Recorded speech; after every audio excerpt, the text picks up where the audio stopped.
Chers amis, je souhaitais vous parler des Voix de la Paix. Vous le savez, les Voix de la Paix, c'est une journée interconvictionnelle le 22 mars 2016 à la mairie de Paris que nous organisons. Beaucoup d'associations, bien sûr, sont partie prenante. Le MJLF en est la cheville ouvrière, mais la puissance invitante, ce sera la mairie de Paris, car il s'agit de se retrouver, toutes religions confondues, et même au-delà, familles philosophiques diverses, athées, agnostiques, toutes les familles philosophiques et spiritualités, en tout cas, ont à cœur de se retrouver pour affirmer que leur cadre naturel, c'est la République et la laïcité. Alors c'est un sujet bien sûr que l'actualité nous rend urgente et fondamentale bien sûr. Nous interrogeons beaucoup sur cette formule du vivre ensemble. Qu'est-ce qui fait société? Ce sont des sujets qui ont agité la pensée philosophique pendant des siècles, mais qui revêt une urgence particulière. Or, il se trouve que nous avons peut-être une difficulté à le définir, parce que pendant longtemps, pendant beaucoup de siècles en tout cas, le vivre ensemble se faisait au nom d'une vision de la nature humaine, des buts de la nature humaine qui étaient partagés par la société. Et ces buts prenaient naturellement leur place devant une transcendance, devant un Dieu, devant quelque chose en tout cas qui dépassait le vivre ensemble. Or il se trouve que cette solution n'est plus partageable, en tout cas plus de manière évidente par tout le monde, parce que la modernité précisément, à la fin du XVIIIe siècle, a défini une forme de contrat social qui excluait justement tout recours à une pensée transcendante.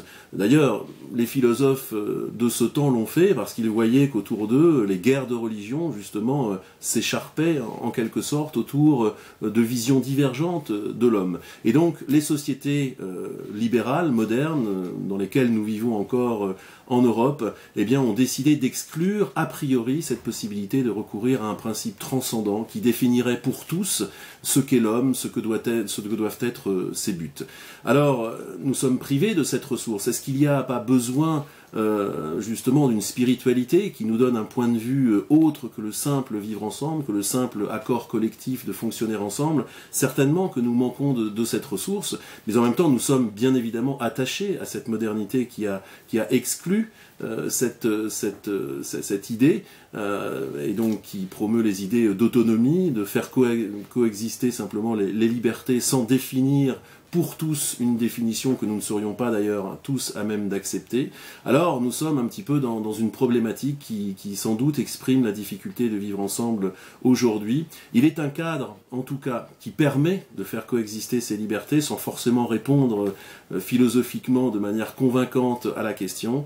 C'est la République et c'est la laïcité. La laïcité est un système de notre point de vue tout à fait merveilleux qui permet de faire coexister les libertés et en tout cas avec une certaine neutralité de faire coexister des personnes, nous sommes 60 millions de Français, cela fait beaucoup de monde, de manière plus ou moins harmonieuse, en tout cas de laisser chacun exprimer ses différences tout en bénéficiant d'un cadre de vue en commun.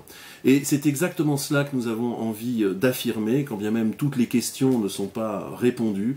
Nous avons, nous, religion, monothéiste, mais aussi non monothéiste, mais aussi agnostique, mais aussi athée, mais aussi franc-maçon, toutes les familles philosophiques qui constituent la diversité française. Nous avons envie de nous réunir et de l'affirmer collectivement dans un cadre républicain. Et c'est donc ce qui se passera le mardi 22 mars 2016 à la mairie de Paris. Nous souhaitons le faire de manière différenciée. Il y aura des temps de réflexion avec des colloques. Nous souhaitons l'exprimer de manière créative aussi, car nous pensons que les spiritualités sont créatives et ont vocation à enrichir la vie et à la rendre belle aussi. Il y aura donc une création musicale tout à fait originale, basée sur des textes de la tradition, de toutes les traditions.